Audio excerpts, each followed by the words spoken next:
Yo, I'm Ben, welcome to the Mental Health ST. So, over the past couple of days I've been playing around with timing. Due to the car checking up a couple of error codes. Ripped timing belt off, put it back on, realigned the cams, so now they've been aligned with the plastic markers. They were slightly out, but we were gonna get it perfect, why not? Start the car back up and I'll insert a clip here. So that was the clip of the engine running. Yeah, sounds like a Subaru. No, bit of backlog to that. When I was doing the timing, when I was putting my timing tool in, I removed the whole harness off the top.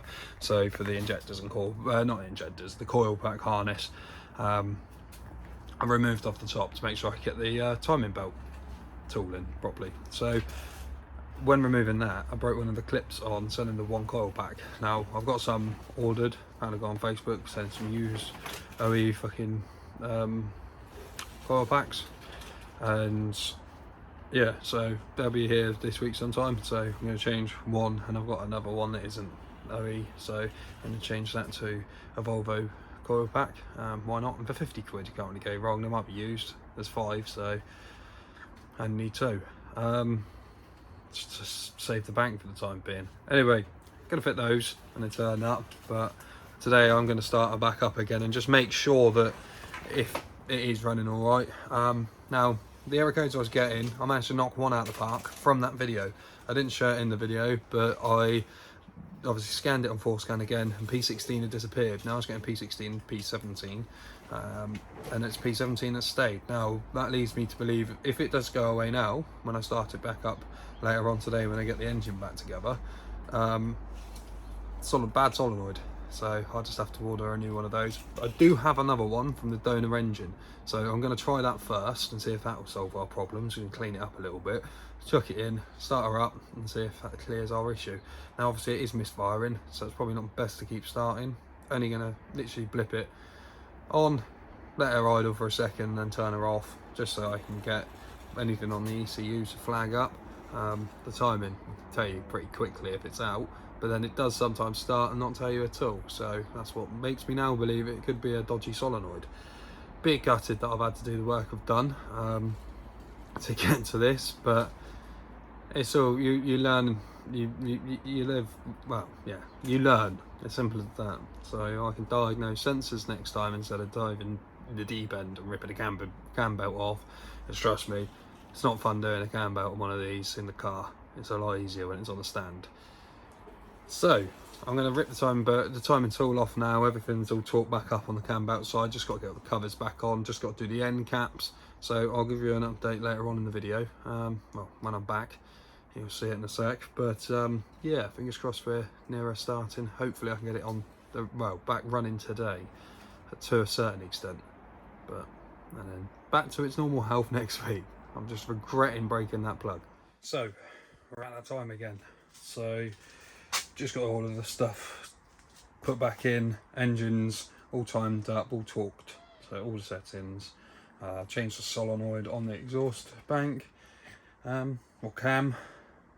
I've temporarily put the air filter in for now, but everything is as it should really. We're just going to fire it up and see how she sounds. Now obviously the coil cylinder 1 coil pack needs replacing anyway because of the snap and clip. It might play ball, it might not, so it might sound like a Super again, but I'm really hunting for that P17 code, which is the exhaust timing angle sensor solenoid thing, something like that. As long as we can fix that, happy days, and hopefully the engines are timed up.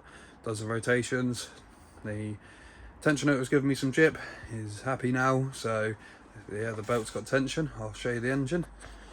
So none of the covers are on. As I change that solenoid, I just want to check for a leak because it has leaked there in the previously.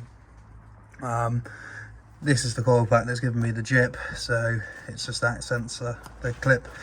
It doesn't come off because it's super glued on. I can remove that clip when it comes to putting the new ones on, and that's the other non-genuine coil pack that will be replaced. So obviously the air filter isn't in properly, but everything's plugged in.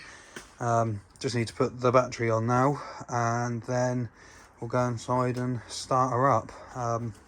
Yeah, hope for the best.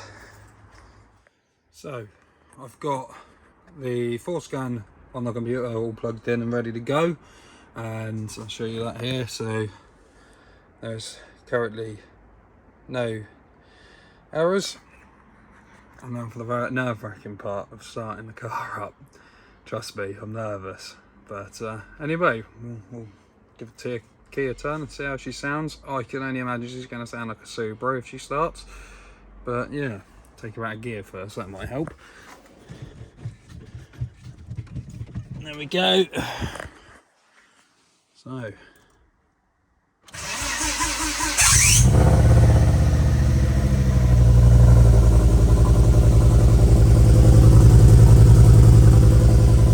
sounds a lot better.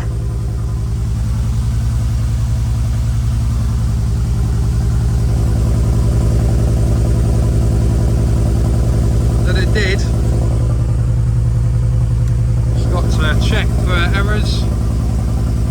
None currently.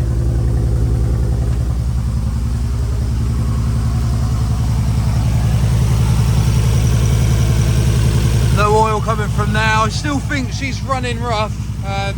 Definitely sounds like she's got a misfire. So yeah, definitely got a misfire still, so we'll turn her off.